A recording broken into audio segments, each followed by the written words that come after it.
नमस्कार। अगर आप ग्रेजुएशन के स्टूडेंट्स हैं तो कुछ दिन बाद आपको कुछ ऐसी डिग्री मिलेगी। ये मेरी डिग्री है ग्रेजुएशन की, और जिस वक्त मैंने ग्रेजुएशन किया उस वक्त मैनुअल काम होता था, हाथ से लिखा जाता था। तो देखिए, प्रमाणित किया जाता है कि कुमारी सुलेखा जादौन ने इस विश्वविद्यालय से 1997 में परीक्षा प्रथम श्रेणी में यानी फर्स्ट डिवीज़न में पास की।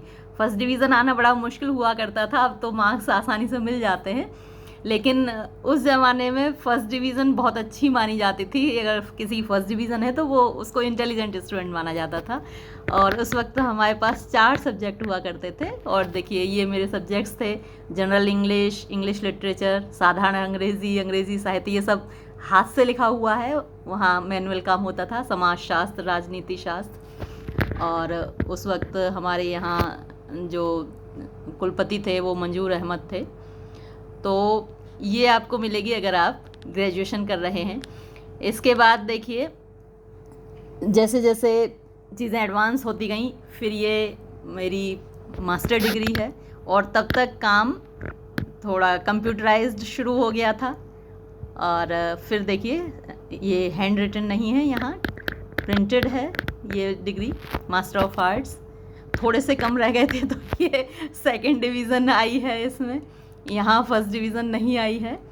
तो ये दिसंबर 1999 लिखा हुआ है। तो ये 31 दिसंबर 1999 की ये डिग्री है जो मुझे एमए की इश्यू हुई। अब देखिए, जो इन दोनों डिग्रीज़ को मीनिंगफुल बनाता है वो सर्टिफिकेट। ये दोनों डिग्रीज़ हासिल करना कोई बड़ी बात नहीं है। आप किसी भी कॉलेज में एडमिशन ले लेते हैं, किसी भी यूनिवर्सिटी में एडमिशन ले लीजिए, आपको ग्रेजुएशन, पोस्ट ग्रेजुएशन की डिग्रीज़ आराम से मिल जाती हैं। अगर कॉलेज में भी एडमिशन ना लेना चाहें तो ऑनलाइन इग्नू में आप एडमिशन ले सकते हैं। बहुत सारे जो यूनिवर्सिटीज़ हैं ऑनलाइन वाली हैं वो करा देती हैं। लेकिन इन डिग्रीज़ को जो मीनिंगफुल बनाता है वो है ये सर्टिफिकेट, जो बहुत मेहनत से हासिल हुआ। यूनिवर्सिटी ग्रांट्स कमीशन उस वक्त ऑर्गेनाइज करता है ये जो परीक्षा आज एनटीए कराता है, वो ये उस वक्त यूनिवर्सिटी ग्रांट्स कमीशन करवाता था, national educational test eligibility for lectureship. तो ये नेट है, आज भी होता है, लेकिन एनटीए इसको कंडक्ट कराता है। और ये मैंने एग्ज़ाम दिया था जून 2000 का, जो मैंने क्वालिफाई किया था। ये मेरा रोल नंबर था 10,528। मिस सुलेखा जादौन में, ये मेरी मम्मी का नाम है, श्रीमती उर्मिला देवी। श्री गोविंदपाल सिंह मेरे पिताजी का नाम है।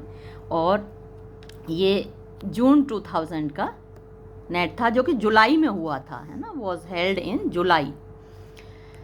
और ये सर्टिफिकेट आते आते देखिए तो डेट ऑफ इश्यू सर्टिफिकेट की क्या है, 14 अप्रैल 2001, यानी पूरा लगभग 1 साल घुमा देते थे। और उस वक्त क्या था, ये इंटरनेट नहीं था। नेट पे जैसे आज तो आपको पता चल जाता है कि अगर आपने एग्ज़ाम दिया है, आपके कितने मार्क्स थे, कहाँ फेल हुए, फर्स्ट पेपर में फेल हुए, सेकंड पेपर में फेल हुए। तो हमारे उस टाइम 3 पेपर हुआ करते थे, फर्स्ट पेपर और सेकंड पेपर तो जैसे आज होते हैं आप देते हैं वैसे ही होते थे। एक थर्ड पेपर होता था जो डेस्क्रिप्टिव होता था, वो बहुत टफ होता था। वो बाद में अब तो हटा दिया, आप लोगों को नहीं देना होता। तो उसमें आपकी राइटिंग स्किल्स का टेस्ट होता था, है ना। आज तो अगर आपको नॉलेज है तो आप क्वालिफाई कर सकते हैं, राइटिंग स्किल्स नहीं भी हैं, आपको फैक्ट्स मालूम हैं, तो आप क्वालिफाई कर सकते हैं। लेकिन उस वक्त मुश्किल था, तो थोड़ा टफ रहता है एग्ज़ाम। तब भी टफ था, तब ज़्यादा टफ था, आज भी आसान तो नहीं है। कुछ चीज़ों को अगर आप फॉलो करें तो ये एग्ज़ाम आप क्वालिफाई कर सकते हैं। एक तो अपना टारगेट, जैसे अभी आप ग्रेजुएशन में हैं, आप अभी से अपनी तैयारी शुरू कर दें। कुछ हिस्ट्री की books, history of English literature की 1-2 बुक्स आप थॉरोली पढ़ डालें। यानी कोई भी बुक आप ख़रीदेंगे तो वो एंग्लो सेक्शन पीरियड से शुरू होगी और वहाँ से लेकर मॉडर्न पीरियड तक आएगी। तो एक बुक से काम नहीं चलता है ना, शॉर्टकट्स तो होते नहीं हैं। तो हिस्ट्री ऑफ इंग्लिश लिटरेचर की 2-3 किताबें आप पढ़ डालिए। क्रिटिसिज्म की आप 2-3 किताबें पढ़ डालिए, जिसमें क्रिटिसिज्म वहाँ प्लेटो से शुरू होगी और मॉडर्न एज तक आएगी। प्लस जो लिटरेरी टर्म्स हैं उनकी कुछ किताबें आप ले लीजिए। M.H. अब्राहम्स की जो बुक है वो बहुत पॉपुलर है, और भी बुक्स मार्केट में आ गई हैं। अब्राहम्स को तो आप पढ़ ही लीजिए लिटरेरी टर्म्स के लिए। एक दो बुक्स जो मॉडर्न कंसेप्ट्स हैं, है ना, जैसे मॉडर्निज्म है, फेमिनिज्म है, लिटरेरी टर्म्स वाली बुक में ये कवर होंगे, लेकिन अलग से इज्म यानी जो लिटरेरी थियरीज़ हैं, मॉडर्न थियरीज़ हैं, उन पर एक दो बुक आप ज़रूर ख़रीद लीजिए। और जो भी बुक्स आप ख़रीदें उनकी स्टडी थॉरोली कीजिए। आप लोगों को क्या पेशेंस नहीं होता, मैंने कई बार स्टूडेंट्स को देखा, बहुत अच्छे स्टूडेंट्स हैं लेकिन पेशेंस की कमी रहती है, बहुत फास्ट पढ़ जाएंगे, है ना। आपको पढ़ना है, साथ में उसको ग्रेस्प भी करना है, तो अच्छे से आराम से पढ़िए, मार्क कीजिए चीज़ों को। थोरो स्टडी जब आप करेंगे तभी आप ये एग्ज़ाम क्वालिफाई कर पाएंगे। कई बार आपका क्वेश्चन ये होता है कि कौन सी बुक किस पब्लिकेशन की ख़रीदें, तो मैं बार बार आपको यही बताती हूँ कि कोई भी पब्लिकेशन ऐसा नहीं है जिसमें प्रिंटिंग मिस्टेक्स ना हो, तो किसी एक पर आप रिलाई नहीं कर सकते हैं। यहाँ तक कि कई बार तो अभी मैं कल परसों BBC पढ़ रही थी, तो उसमें स्पेन वाइल्ड फायर का न्यूज़ दे रखी थी। सोचिए, BBC वर्ल्ड में भी वाइल्ड फायर को उन्होंने वाइल्ड वाइफ टाइप कर रखा था, मैंने स्क्रीनशॉट भी लिया था। तो गलतियां हर पब्लिकेशन में रहती हैं, किसी भी पब्लिकेशन की बुक्स परफेक्ट नहीं होती, तो किसी एक पर आप रिलाई नहीं कर सकते। कम से कम 2-3 पब्लिकेशंस की आप बुक्स खरीदिए, और जब आप उनको पढ़ेंगे तो आपको खुद दिख जाएगा कि अच्छा यहाँ ये चीज़ गलत दे रखी थी, यहाँ ये फैक्ट गलत दे रखा था, तो आप खुद उनको मार्क कर लेंगे। तो मार्केट में बहुत सारे पब्लिकेशंस की किताबें, मैं किसी एक को इसीलिए रिकमेंड नहीं करती कि आप कम से कम 2-3 बुक्स पढ़ें अलग अलग पब्लिकेशंस की, तब आप थॉरोली उसकी मतलब लिटरेचर की नॉलेज हासिल कर पाएंगे। और एक चीज़, आप कई बार क्वेश्चंस पूछते हैं पेड बैचेस लेने की या कोचिंग लेने की। मेरे हिसाब से आपको कोई पेड बैच या कोई कोचिंग लेने की ज़रूरत नहीं है।